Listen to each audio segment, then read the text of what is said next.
أعوذ بالله من الشيطان الرجيم.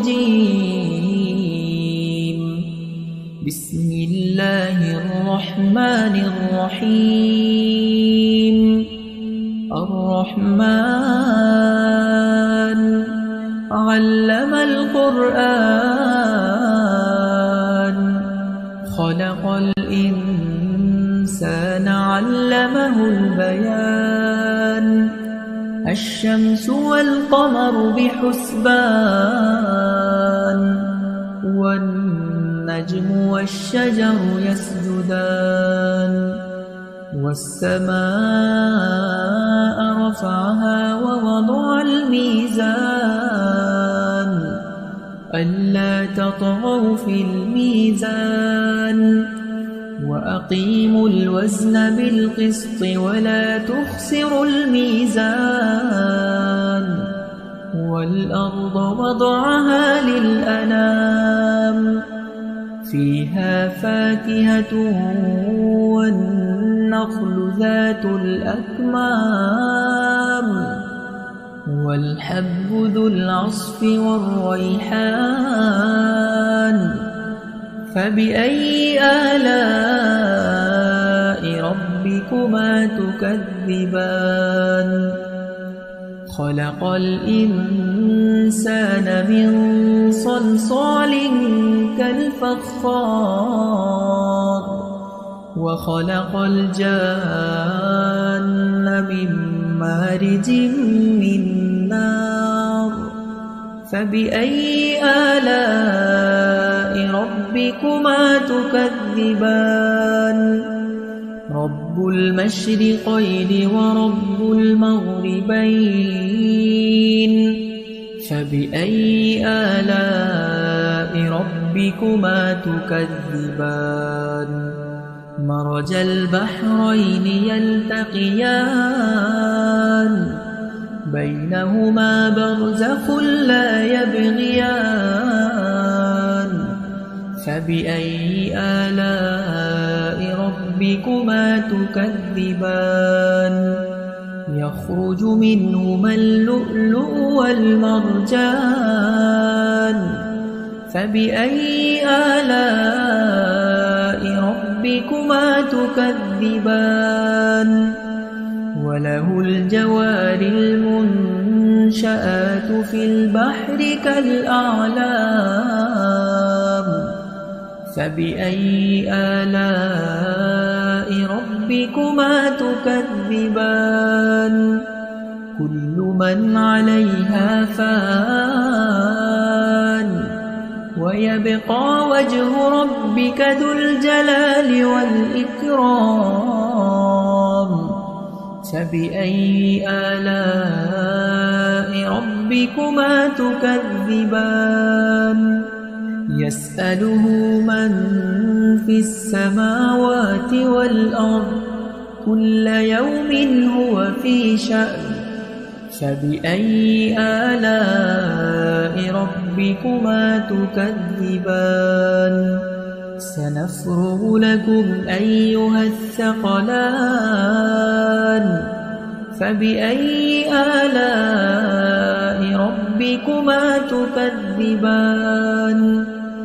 يا معشر الجن والإنس إن استطعتم أن تنفذوا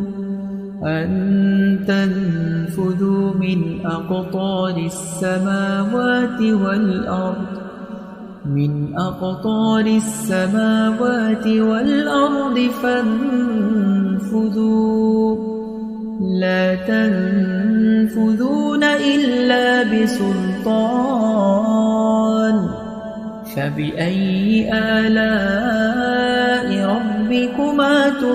تكذبان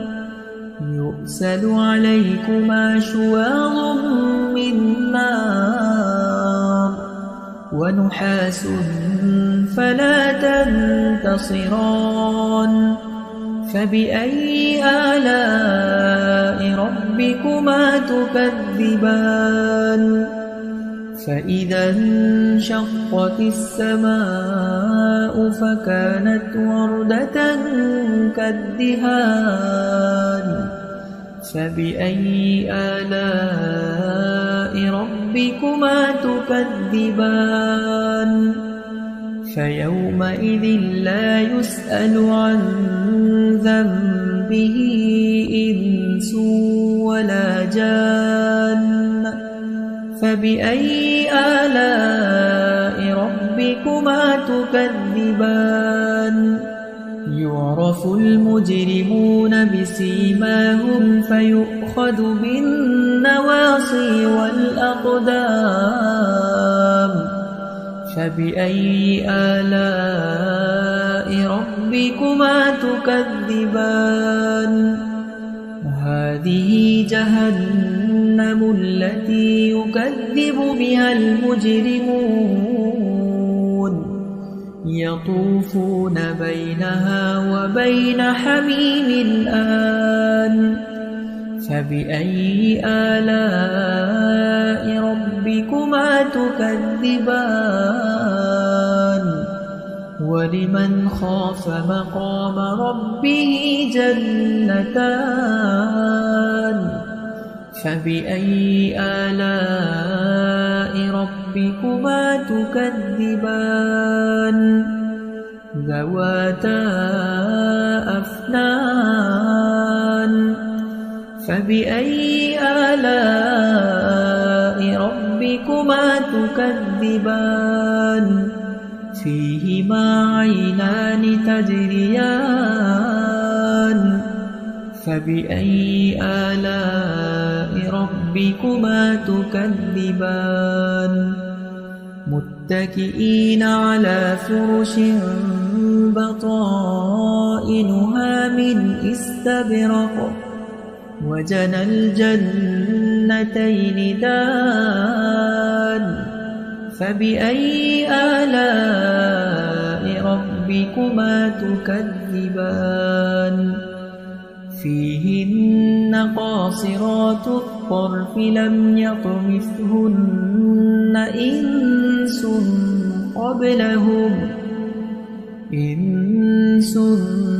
قبلهم ولا جان فبأي آلاء ربكما تكذبان كأنهن الياقوت والمرجان فبأي آلاء ربكما تكذبان هل جزاء الإحسان إلا الإحسان فبأي آلاء ربكما تكذبان ومن دونهما جنتان فبأي آلاء ربكما تكذبان مدهامتان فبأي آلاء ربكما تكذبان فيهما عينان نضاختان فبأي آلاء ربكما تكذبان فيهما فاكهة ونخل ورمان فبأي آلاء ربكما تكذبان فيهن خيرات حسان فبأي آلاء ربكما تكذبان حور مقصورات في الخيام فبأي آلاء ربكما تكذبان لم يطمثهن إنس قبلهم ولا جان فبأي آلاء ربكما تكذبان متكئين على رفرف خضر وعبقري حسان فبأي آلاء ربكما تكذبان تبارك اسم ربك ذي الجلال والإكرام